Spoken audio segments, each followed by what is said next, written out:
அப்படியா? தேங்க்யூமா. உங்க ப்ரோகிராம்னா எனக்கு ரொம்ப பிடிக்கும். பிடிக்குமா? அப்புறம் உங்க ஹஸ்பண்ட் என்ன ஒர்க் பண்றாரு மேடம்? பேங்க்ல கேஷியரா இருக்காரு சார். அப்பாடா, ரொம்ப சௌரியமா போச்சு. உங்க மாமனார் மாமியார்லாம்? ஐயோ, கல்யாணம் ஆன உடனே அந்த சனியன்களை துரத்தி விட்டுட்டு நானும் என் புருஷனும் சந்தோஷமா இருக்கோம்பா. நல்ல மனசுமா, அப்படித்தான் இருக்கணும். சரி, பக்கத்து வீட்டுல யார் இருக்கா? சார், இது புதுசா டெவலப் ஆகுற ஏரியா. 100 அடிக்கு ஒரு வீடு தான் இருக்கு. 100 அடிக்கு ஒரு வீடா? அடடடடா, அப்ப ரொம்ப காத்தோட்டமா இருக்கீங்க. சரிம்மா, அப்புறம் உங்க அட்ரஸ் கொஞ்சம் சொல்ல முடியுமா? அட்ரஸா? எதுக்கு?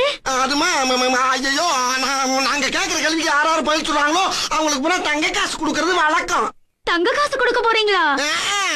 எப்ப கொடுக்க போறீங்க? இன்னும் கொஞ்ச நேரத்துல கொடுப்போம். அப்படியா? அப்ப அட்ரஸ் எழுதிக்கோங்க. சும்மா சொல்லுங்க, நான் மனப்பாடம் பண்ணிக்கிறேன். மனப்பாடமா? இல்ல, எழுதிக்கிறேங்க. நம்பர் 10 பிள்ளையார் கோயில் தெரு, கேகே நகர். 10 பிள்ளையார் கோயில் தெருவு, கேகே நகர். ஓகேமா, ஓகேமா. இப்ப உங்களுக்கு பிடித்த பாடலை